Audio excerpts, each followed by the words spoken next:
West Denver. Sleep deprived and heavily caffeinated. All right, let's do this then. This is the Jeff and Bill Show. I don't agree with that. They don't always agree, but hey, at least they have coffee. Coffee. And each other. I love you, man. God help us. I want to bless him. We need all the help we can get. Now here's Jeff Hunt and Bill Thorpe. The Jeff and Bill Show on News Talk 710 KNUS.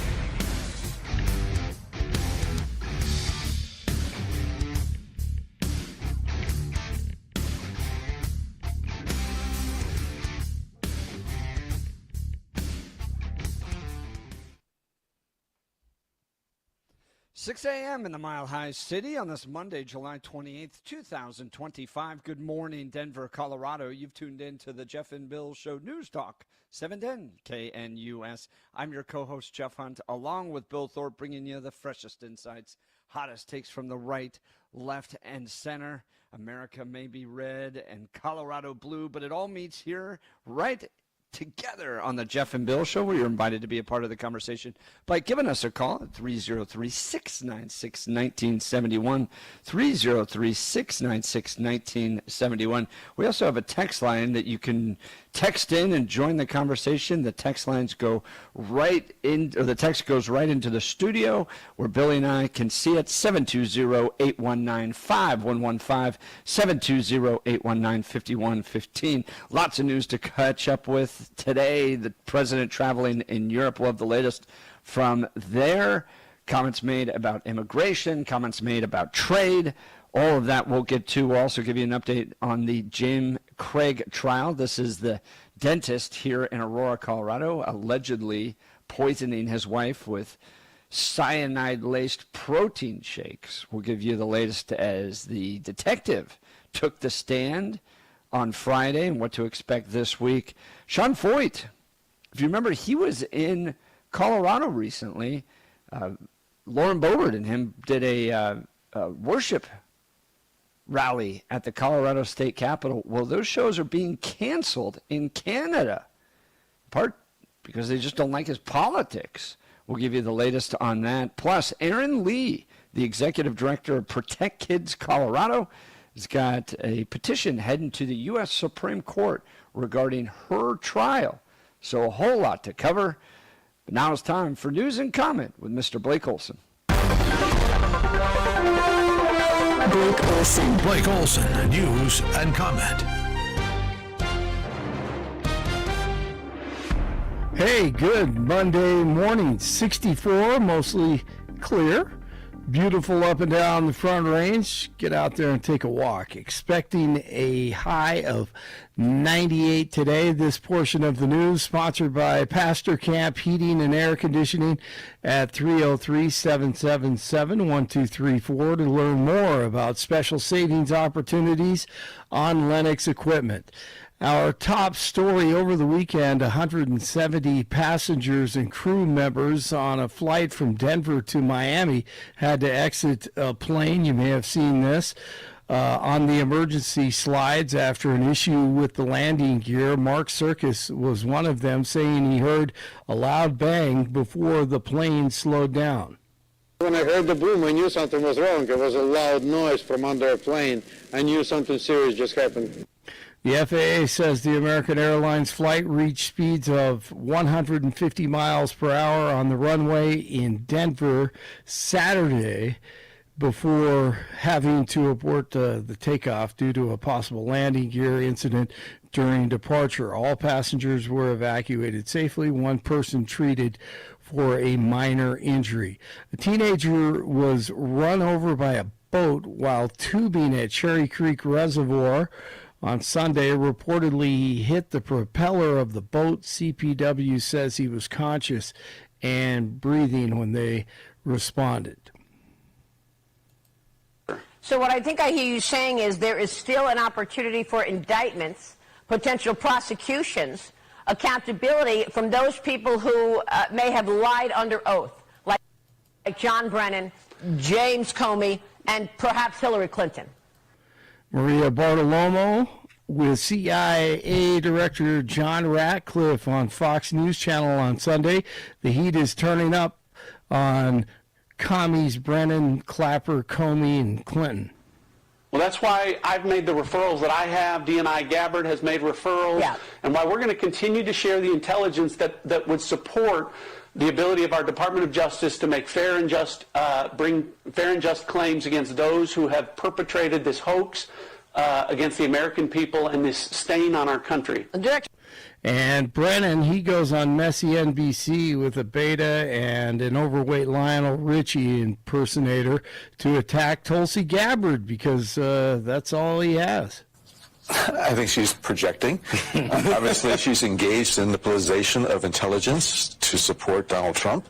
And so she is pointing to previous intelligence, products that we put out. What do they make? Hair products? Health products? Well, what kind of products? And saying that this was a political, politically designed product.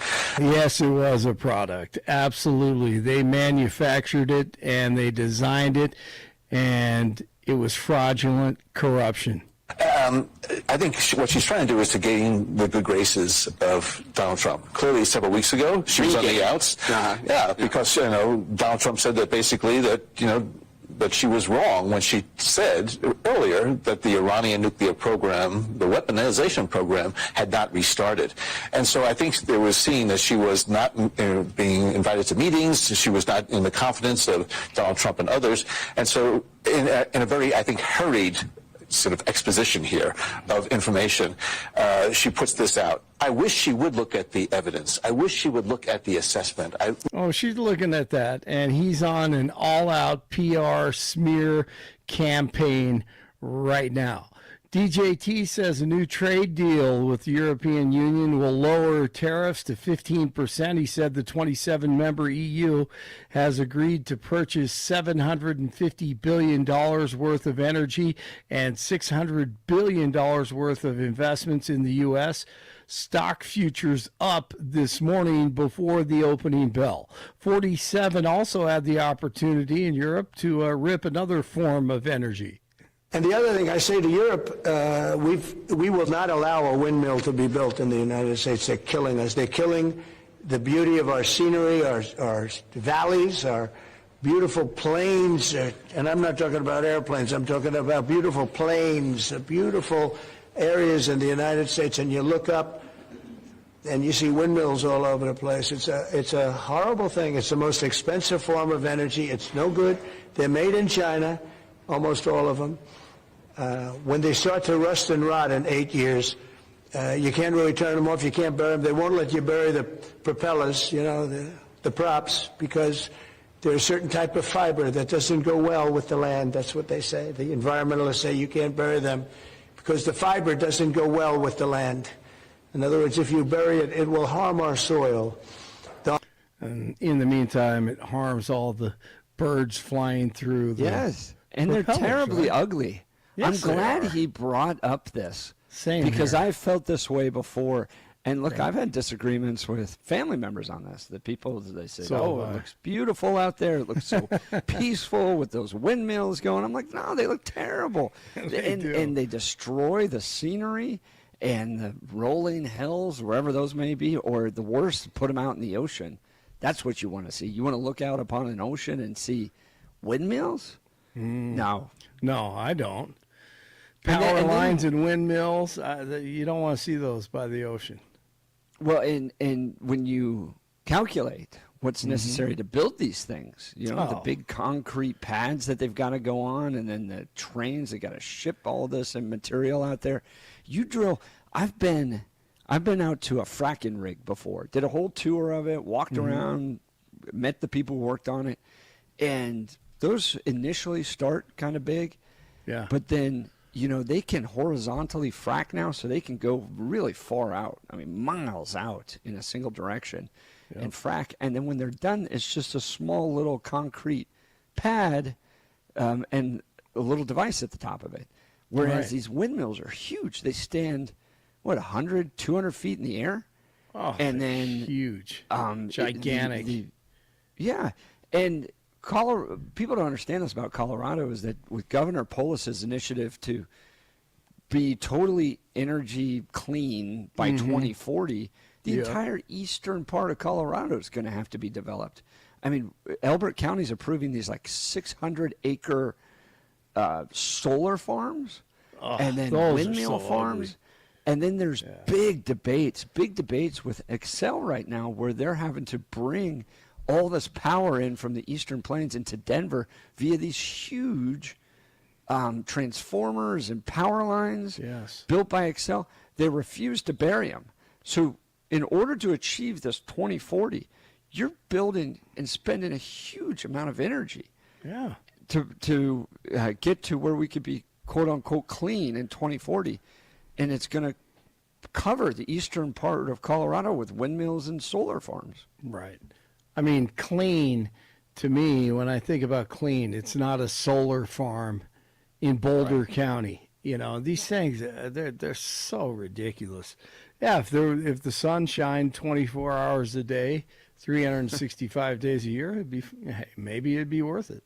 But none of this stuff should be subsidized. That's what drives me nuts. 100%. But if you've ever driven to California, you pass this huge thing where they were going to, it was all out in California, in the Mojave Desert, and they had all these mirrors that pointed towards this one big solar collector power thing, and that thing was a disaster. Huge. I mean, hundreds of millions of dollars spent, and it didn't deliver the energy it needed to. No. And it was, I mean, this thing's got to be acres and acres and acres. I mean, miles of these solar panels and mirrors and all the stuff with the hope that California would be a green. It didn't work out. It's ugly. What a shocker. Trump's exactly right about what these windmills do to beautiful communities. Destroy I agree. So much beautiful land in Europe as well. You know, he doesn't want to see that ruined. None of us do. Just, I mean, everywhere on planet Earth, it ruins it. Calls are growing louder in Congress to release the Epstein files. Democrat Ro Khanna, he's taking advantage of it, and Republican Thomas Massie said it's time for the public to see the full truth. And I think that's probably what's going to happen. The two are co-sponsoring a bill that would require a House vote to make the Epstein documents public. Baseball Hall of Fame is welcoming 5 new members, with Ichiro Suzuki making history as the first Japanese player inducted. He joins CC Sabathia, Billy Wagner, Dick Allen, and the late, great Dave Parker, who passed away last month from Parkinson's complications. Rockies at Cleveland today. First pitch, 4:40. Broncos training camp continues, and Nikola Jokic emotional after one of his race horses won a race in Serbia. Good for them. Congratulations. 62 and 40. That video of Jokic, by the way, celebrating his horse. Yeah, this guy, that's awesome. I'm trying to put into words my appreciation of him. Because not only is he a great basketball player, right? It's really fun to watch, and he puts it all out there. I mean, one of the best ever produced by the NBA. But I find his willingness to just shut down basketball and go do things he really loves. I just really appreciate that. Yeah, you know, like cool. he's like, he loves his horses, and he loves going back. Is it Serbia? Yep, Serbia. Where's he from? Yep. Serbia? Yep. I mean, the fact he just shuts down and is like, I'm not playing basketball. I'm going to go hang out with my horses and watch horse rides and races. Cool. And then he gets so excited about it, and he's out there jumping up and down with the jockey. And it's one of those funny little horse races where they ride the tiny little carriages in the back. Yes. With the big wheels, and it's just 2 wheels. And they're just... Right. Oh, it's beautiful. There's tradition, so history about this guy. Yeah. I love the fact that, you know, that's why culture is so important, and tradition and history. I mean, that's big, you know, in his world. And, you know, looks funny to a lot of people over here, but no, you're right. I love how he still enjoys that and appreciates what happens at home. He'll finish basketball and be completely content in life. Oh yeah, and I guess No I just doubt. kind of appreciate that, right? No, I do too. Yeah, I'm the same way. Some people put so much into it; it becomes so core to their identity. And I get it. To compete at that level, you have to be just solely dedicated to your craft. Yeah. But I just kind of appreciate the fact that he is so content outside that sport and will move on in life and live a perfectly happy life. He's got a beautiful wife, kids he loves. He loves his home community and his horses, and he just lives life. That's what makes him great. He's able to turn it off. And then when it's time, then he goes to work. He knows. And he reminds me so much of a guy that will be working in a coal mine. Like he reminds me of Billy. It's work. He just works and works. He loves what he does. He doesn't stop working, and then he enjoys his passion, just like the Billy. Snakes. Yeah, that's right, in the Snakes.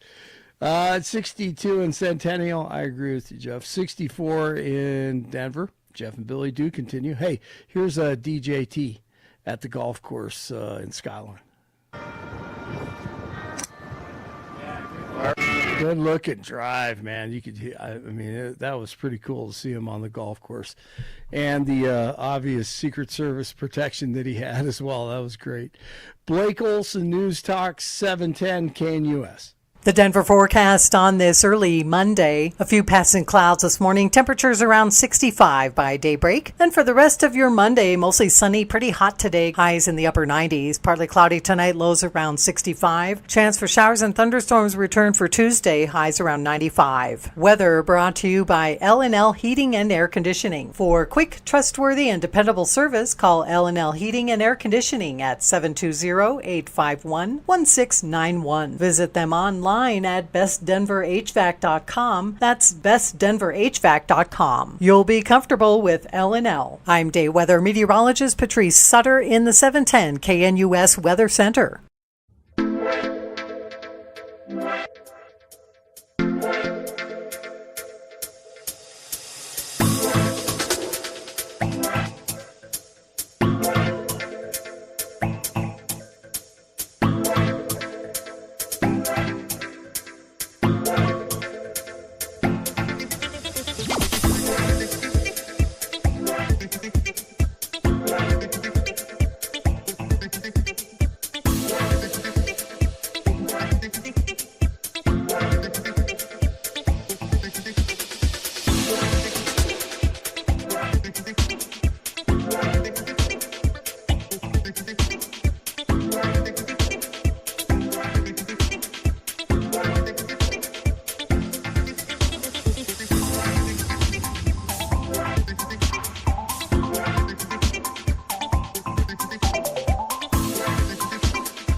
Welcome back to the Jeff and Bill Show. The James Craig trial continues as lead detective in Aurora dentist criminal case testifies. This took place on Friday. Bill went and spent some time Friday with some law enforcement people, some prosecutors, and they said... They eventually arrested you and decided you not to be charged? Was that it? That's normally what happens when I have to spend time with law enforcement officials. It's like, let's talk about the situation, sir, whether or not you're going to be arrested. Well, Elbert County swore in a new judge. We got one. One judge? Yeah, one judge. Yeah, okay. Elbert County. And I think he works part-time. That sounds like a good gig. I was talking to the judge from Lincoln County. He works every other week. That sounds great. It's kind of like the priests that work in the mountain towns. Only every so often, yes. Fishing is more important because that's where you commune with the Lord. The congregation, secondary. That's okay. Not as much crime when the cows outpopulate the people. Oh, absolutely, absolutely. So they were mentioning and just kind of theorizing. We were talking about the case, and the judge down in Lincoln County is a defense attorney. And so he was more sympathetic, going, look, the defense, give the defense the time to make their case. You don't know. Sometimes the prosecutors get this thing wrong. Because I was going, really? This guy, this is the defense. I'm really bad. I'm just not that bad. And he goes, look, Jeff, people speed doesn't mean they're guilty of DUIs. It's like, fair, Judge, fair. So the point being, debates go with me everywhere. But they were bringing up the fact that he may take the case. As early as today, we'll watch this. Jim Craig is the dentist in Aurora, Colorado, that allegedly poisoned his wife via cyanide. Well, on Friday, the lead detective took the case, talked about the evidence that she had discovered. Now, reminder, Bobby Olson is the detective that, Jim Craig tried to find somebody to murder. Yes. It's added in part to the charges he's facing. And he wrote that as down a result of it. while in jail and sent it to people. Okay, good job. Smartest guy out there. I'm like, wow, okay, yeah. So, okay, continue, sorry.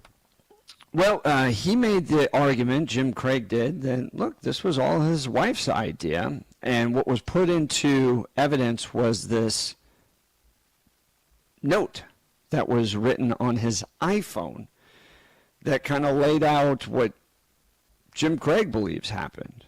And it all has to do with, her wanting to poison herself. The 4-page note walks through the timeline of how Angela allegedly poisoned herself before dying. This was published by Denver 7, doing some great reporting there. I told her there was no way I was going to administer these to her, talking about the cyanide pills. This was her idea.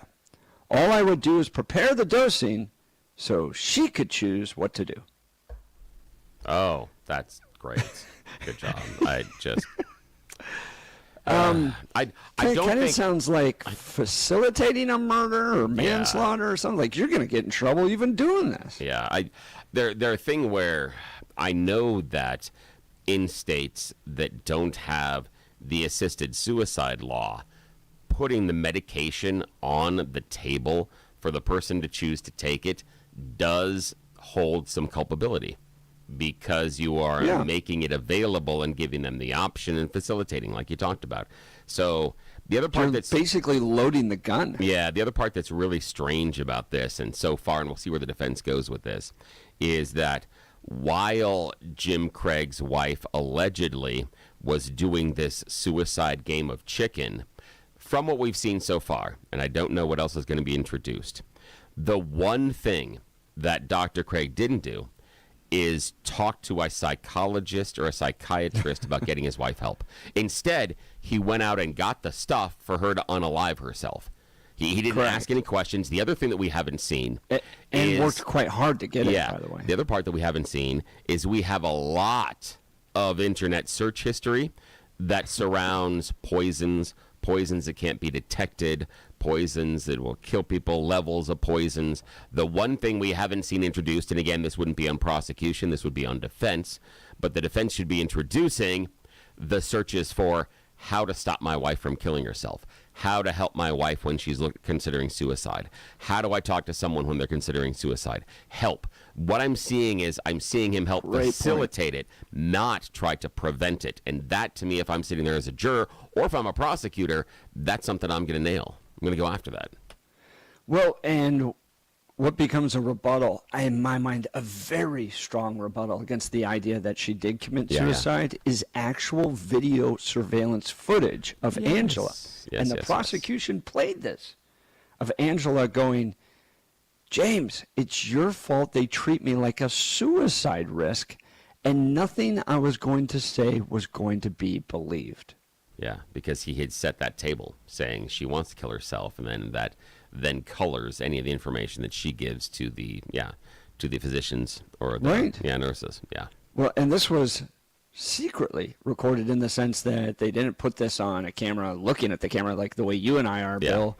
This was just a conversation between a husband and wife in their home, and she's getting frustrated to her husband that the people around her are treating her like a suicide risk and not believing what she's trying to say, which is that this is not right, that she feels this way.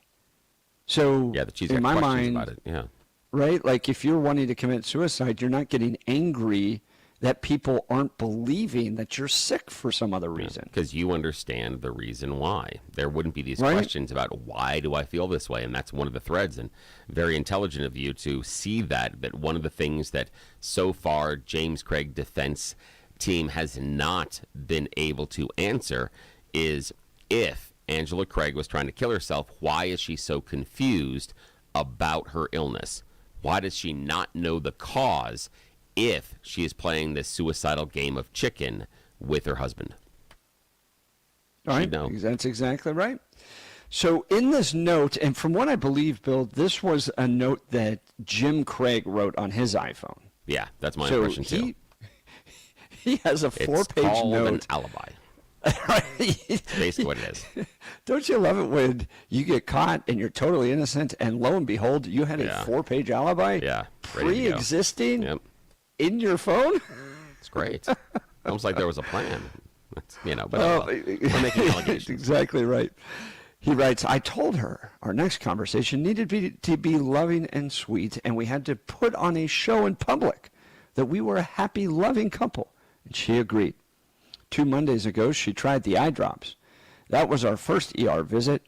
I must have calculated the dosage correctly, or I must not have calculated the dosage correctly, or she didn't use all the eye drops. A couple days later, she decided to try arsenic. She told me to put it in her protein shake in the morning. She wouldn't taste it, and she chugged it down. I will tell you, this is the one thing that makes me raise an eyebrow, is she's been poisoned before. Yeah. They're going through a divorce. She suspects him of cheating not once, not twice, not thrice, but many, many times, spending a lot of money.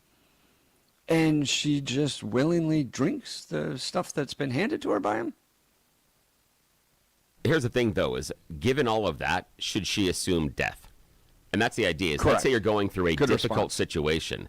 The assumption that your partner's trying to kill you, I think, becomes a bridge too far. The other problem, though, in this, and I hate to bring this up, this is a side issue, etc. But that note that Dr. Craig wrote, that would invalidate her life insurance policy that we found out is worth millions, because he's helping her kill herself. $4 million. Yeah, but $4 million. That note that Dr. Craig wrote, that note and that note alone would invalidate the policy completely. It would completely invalidate the policy because she's trying to kill herself and he's helping. So that'd be it. The policy no longer is enforceable. I'm just saying that, again, it's just a side note. It's tangential to the issue, but the idea that, and what I'm saying is that the idea that Jim Craig, in my mind, wants out of this so badly that he's trying to cover his tracks without understanding that part of covering his tracks here keeps him from getting some of the money that he wants, which is the life insurance settlement with after the wife's gone. Because if he wasn't concerned about that financially, he would just divorce her. The finances is the reason, in my mind, financially is why he's trying to kill her. I mean, that's just my personal opinion. My personal opinion is if it was just I want the relationship over, he has many, many ways to do that. But what he can't stomach is not having the money after the divorce. That's too much for him to have to give up half or something like that. Because, again, he talks earlier in one of the notes we see about how much money he makes in a month. He talks about that. And so imagine taking that and halving that. Now he's basically lunch pail workaday Joe. But he's got this advanced degree and he's doing dental work. And that's something that I think that he can't get to. And he's like, no way am I going to let her take this money. Yeah. Big love of sugar mamas. Yeah. Exactly. And the way that he gets them is based on his bank account. If he doesn't have the bank account, he can't get them. This thing at the core, I believe, and it's sick to think about, at the core, it's financial. He doesn't want to give her what she deserves if the relationship is ending, because it's a marriage contract, yes. But that's what it is. So he decides to kill her instead. But again, that note there invalidates anything as far as any claim to the insurance claim at all, as far as life insurance policies. Okay, sorry, continue. No, the note continues. I did not want to tell the physicians what she had taken because she wasn't telling them what she had taken either. Well, that's because she didn't. She didn't know, Jim. And here's the thing is, he could have and you told remember, them. she's Googling. She's Googling going, why is my stomach hurt so much? And here's the weird part is that means that he is now withholding information that would help her get better in the hospital. Again, They're pieces of this that keep moving forward, that are really scary. That and I'm hoping the prosecution will be able to line all of these ducks up in a row to show, this is the choice that he made. He did this, he made sure that instead of the Google searches were of how to kill her, not how to help her. When they were in medical situations where he could have helped her and could have told the medical people, no. And there's something else in this later on that you might get to, where they see him walking in and out of a bathroom with a small container, which may be something we talked about earlier, but we'll get to that later. Yeah. Yep. Yeah. Yep. In the hospital, she asked me to research what was the fastest acting poisons was and what the maximum dosage was. I figured it was potassium chloride, but that would hurt a lot going into the IV. What? Wait. Going into the IV, not into the shake, not into the food you eat at home. And she doesn't have an IV at home. And what was the final thing that we all think killed her? Yeah. And that gets into what you were bringing about. There was video footage from the hospital of him going into the bathroom with a little container, coming out, and then entering her room. And that's when, you remember, and then he comes back out of the room and he taps his arm to the nurses, saying that I think there's something wrong. And that was the final injection. Yeah, and remember they set the table early on, the prosecution did, with one of the witnesses talking about what and how something could be injected into the IV line. So they set that trail of breadcrumbs early on. I have a feeling they'll close later on with that. But that was already set up. Earlier on, it was something that you and I talked about in the first 24 hours of the trial, that's an interesting line of questioning, and there's no reason to bring that up unless you're going to follow up on that later. Yeah. And then they see him coming in out of the bathroom, doing something, hiding something in the hospital before going into her room, and then she crashes. Wow. Yeah, let's see where this goes. Pretty airtight case in my mind from the prosecution here. Yeah. That Jim Craig murdered his wife. We'll see what the defense says. The defense will be launching their effort this week to try to counteract all this, but so far, not a lot of good cross-examination that would have got Jim Craig off.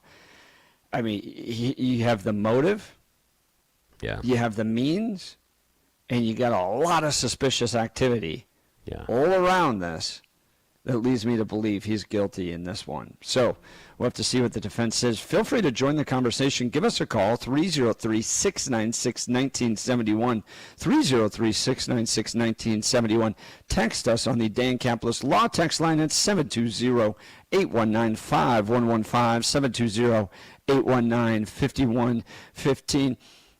I mean, Bill, it just doesn't make sense to me. If you were going to be so involved in the quote-unquote assisted suicide of your wife. By the way, it's legal in Colorado. Yeah. Now, Angela could not have gotten the pills necessary to kill herself legally. She wouldn't have qualified. She didn't qualify, right? You have to be seen by 2 doctors. One includes a mental health evaluation, and you basically have to have some form of terminal illness where you already have a clear expiration date. It's just being shortened. Yeah. And the motivation being that, we want to reduce pain, that type of thing. Not, I'm depressed, I'm sad, I'm in a loveless marriage, I want to get out. That would not qualify for doctor-assisted suicide in Colorado. But he essentially serves as the doctor, according to Jim Craig, he's serving the role of the doctor administering the doctor-assisted suicide drugs. But it seems to me like so he's trying to make the argument, okay, I was there for it all, I was active in it, but it was her idea, and I'm almost the compassionate husband in helping her along with this. Meanwhile, we have something like 6 or 8 kids, and I have about a half dozen side pieces that I'm spending a ton of money on to the point where I'm nearly broke, but yes, I'm the compassionate husband to help her, usher her off this mortal plane. It seems to me like if you're going to take that route, you might want to have some documents signed. Like the idea you're going to try to hide it. Oh, she just died. Oh, she died by poison, but we were trying to hide it, so it wasn't. It just doesn't. Oh my gosh, it just falls apart to me. Your thoughts? Yeah, the thing for me is the part that I'm surprised that the defense, and we'll see what the defense case is, has encountered so far, is any sort of psychological help. Because when you talk about the idea of she doesn't qualify for doctor-assisted suicide, but if she is feeling and she's at this point, wouldn't you at least have a beginning psychological evaluation to say, hey, maybe you do qualify, maybe this. But the other part is the divergent search history. And maybe there is something in the search history of Dr. Craig that we're not privy to yet, but that would be the onus would be on the defense team to bring up, yes, I know that he has all these searches for poison, but look at these dozens of searches he has for helping someone who's going through a suicide crisis, someone who's got suicide ideation. I know people and myself have done those searches because of people in my life expressing, or at least signs that I see where they are looking at killing themselves. I've got some very close people in my life that were absolutely had a plan to do it. I didn't search for how to help them. I help them do it. I searched for them how to get them the psychological assistance they needed in order to navigate this, and how to talk to them through it, what type of things they were going to say to me. All of those things were searches that I did personally. The one thing that I did not search for when someone in my life, and this is not someone that is necessarily as close as a spouse, but people that are just a step away, I mean, really, really close people in my family, the one thing I didn't search for is how to provide the drugs or the means for them to do it. That's never one of the things I searched for. Yet that was the motivation of Dr. Craig. I want to see how the defense team gets over that psychological barrier, because who on the jury is going to sit there and say, well, when my significant other, the person I have pledged my life to and have had 6 kids with, says they feel like killing themselves, the first thing I want to do is let me help you. That's the answer? There's nothing on the other end that maybe we shouldn't? What about does Dr. Craig not have any empathy or consideration for the loss of the mother to his 6 children? And the fact that he would be complicit in removing her from their lives? Does that not? What do you think those children might think? Not all of them, but you got 6. I would be willing to bet there would be at least 1, if not 2 of them that would have some sort of form of resentment towards dad that helped mom kill herself. That you couldn't help mom, dad, you couldn't get her some psychological help. You couldn't get her into treatment. You tell us, Dad, that if we're going through X, Y, or Z, we should seek psychological help. I'm assuming that's what Dr. Craig did, or maybe even help from the church. But that's nothing that we see on the other end. So that's it. That dad is going to have to deal with these kids. Again, I'm just saying that if we're talking about what his narrative is, then he's going forward and he's going to have to deal with being the father of 6 kids in which he assisted mom offing herself and did not seem to explore any opportunities to help her not do that.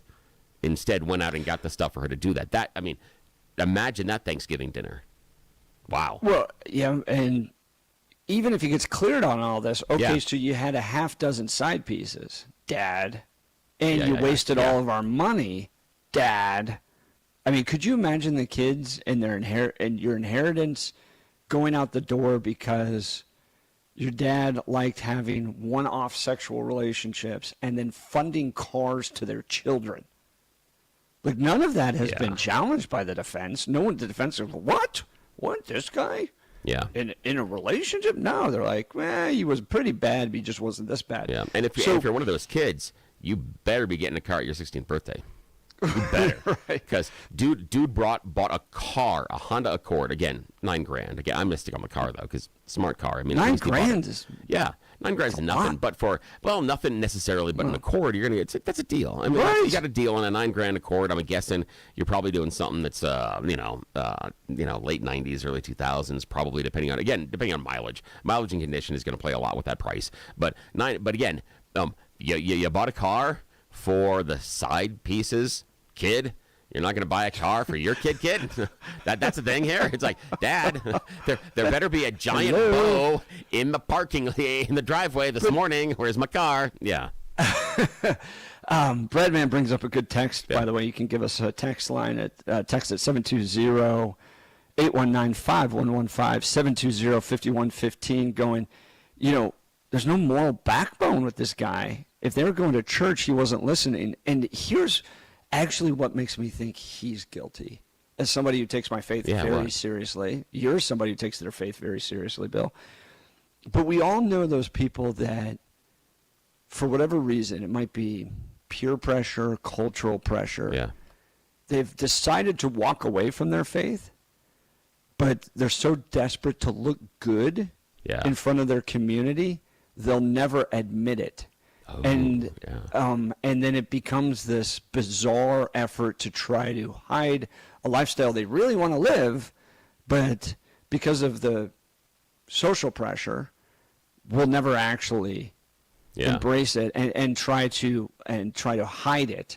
And this is, he's Mormon, but this happens to Catholics, happens to Protestants, happens to anybody who's is serious about their, at least living in a community that's serious about their faith, but then just decided, I don't really want to live by it. But then everything becomes this effort to hide the affairs, hide the money, hide the divorce, hide my murder. Just everything becomes this hiding, because for whatever reason they can't just go, I don't really believe it anymore, and I want to sleep with 6 people on the side. A member of the congregation, we've seen that with leaders of certain churches. And we've seen that with certain people that are higher up in the church. I know someone that had, wasn't involved in the, it wasn't ordained, things like that, but was working towards it and had a crisis of faith and wanted to walk away, but figured they were so far down the path. Right. Can they? And we had a conversation. I'm like, wait. If you think this is the path that you think you're supposed to still go on, but you're having this crisis and you're going the other direction, what does it say if you fulfill this, but you're not truly there as your heart? If you were on the other side of the confessional, you're on the other side of the pew, you're on the other side of the altar, what would you think of that person up there? And they went, that sent them on a really nice self journey. And it's not for today as far as what happened, but it was one of those. And we see that a lot. And again, he could have. He could have explored this through faith. But that's the one thing we don't see him looking at those answers. You're seeing him cover up every aspect of his life, right? He's covering up the affairs. He's covering up the lost money. He's covering up, the trips. He's covering up all these aspects. And then you go, that's just a short step in my mind to covering up a murder. Yeah. He talked about how they needed to pretend to be this happy, loving couple out in public. And the murder becomes a way to still remain in the community. Yes. Right? Because, oh no, my wife just died, as opposed to we got a divorce because I'm a sleazebag. Yeah. It allows you to remain in the community they so desperately trying to remain a part of, but not living by its standards. And in my mind, that makes him more guilty. I think you hit on something there, and I didn't accurately, or at least I didn't see it on the level that you just brought to the table for myself and our listeners, and I really appreciate that, is the idea of his standing inside of the community. Because if they go through a divorce, she gets to tell everybody what a rat he is. How he's sleeping around on her all the time. I knew for years, and I tried to keep it together for the kids. So he loses his standing inside that community. In churches, that gets around. Oh, yeah. And especially if he's not, if he's not moving. I mean, he's going to have to move churches, but even then, someone in another congregations talk. I mean, we jumped congregations all the time, based on what my family had to do. We had a home church growing up, but based on what my family had to do later in the day, that would depend on what church we go to. In fact, we do that now. If there are certain things that we have to do on a Sunday that are more downtown, then we go hop. There's a Mother of God church right off of Spirit. We'll go there for services rather than our home church, because that gets us closer to what we're doing that day. Further on down, if we were going down and seeing my parents, we'd go hit Mother of God, we'd hit Christ the King, something like that, rather than going to St. Andrews and St. Michael's that is closer to us. So those type of ones that are more in our neck of the woods. Yeah, absolutely. So, but Congregations talk. Congregations talk. Jim Craig trial continues. We'll have the latest each morning during the 6 o'clock hour as this goes probably at least through this week. And now the defense takes the lead. What is their argument going to look like? What are they going to say? We'll have that all for you. Plus, we'll talk to reporters live from the courtroom. Not going to want to miss it this week. But now is time for a break, and then we'll get back to You Choose the News. You're listening to The Jeff and Bill Show. This is Denver's Talk Leader, News Talk 710, KNUS.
Welcome back to the Jeff and Bill Show. It's that time of the morning we bring you what the people really need on a Monday morning, and that's You Choose the News. Yes, it's that time of the morning where we get to make questionable decisions. What a way to start off Monday. Why do we take control of KNUS airwaves this early in the morning and do this really ridiculous fake radio news game show? Because those in charge have no idea. So yes, we are going to play You Choose the News as long as nobody's telling us not to. Okay, that's kind of how it works. We are left unsupervised, so we will do this. You know how it works. Browse the interwebs. Really silly stories about us humans. Give them more ridiculous headlines so that we can play this fake radio news game show. And as always, Blake Olson joins us from the newsroom. All right, Jeff, Blake, here are your headline choices this morning. Gentlemen, headline number 1, 2 for 1. Headline number 2, Rogan gives an endorsement. Headline number 3, funeral fight. And headline number 4, quite a street view. Mr. Hunt, your choice. Rogan gives an endorsement, please. Yeah, podcast Joe Rogan said he may be endorsing the next presidential candidate, but don't get too excited about it. Podcast host Joe Rogan said last week that former President Joe Biden's son, Hunter Biden, is smarter than most people think, and he could be president. Yes, we'll repeat that. Joe Rogan on his podcast last week said that Hunter Biden is smarter than people think, and he could be president. Yes, that's the guy that endorsed Donald Trump last time around. This time around, saying that Hunter Biden could be president. Rogan was talking about how convincingly he thought Hunter Biden had spoken about the draw of crack cocaine. There's an endorsement. He said that a lot of people are smarter than they give him credit for. One of the things he was talking about was smoking things that are so addictive, why smoking cigarettes are addictive and the psychology behind it. He's obviously not dumb. He could be president, Joe Rogan told his guest. No BS. Rogan played a clip from Hunter Biden's recent viral interview with Andrew Callahan from Channel 5, where Hunter Biden addressed many topics, including the science behind cocaine. Yes, of which he is a huge fan. So as his enthusiasm gave him a lot of information about it. But again, Rogan said because of things like the way he talked about addiction to crack cocaine, maybe he could be president. I know. Before we go trumpeting Joe Rogan's endorsement next time, let's just remember who else is endorsed.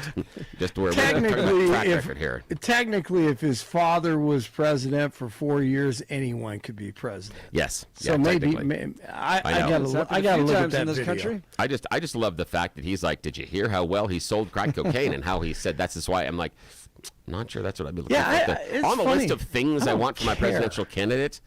Describing to me why crack cocaine's addictive, probably not the thing that I'm looking for. Still, might be better than the last son we had for president that sent a whole bunch of people to war in the Middle East for no reason. All right. Yeah, that's true. Just pointing that out. Fair point. Okay, Blake Olson, Sarah. 2 for 1, funeral fight or quite a street view?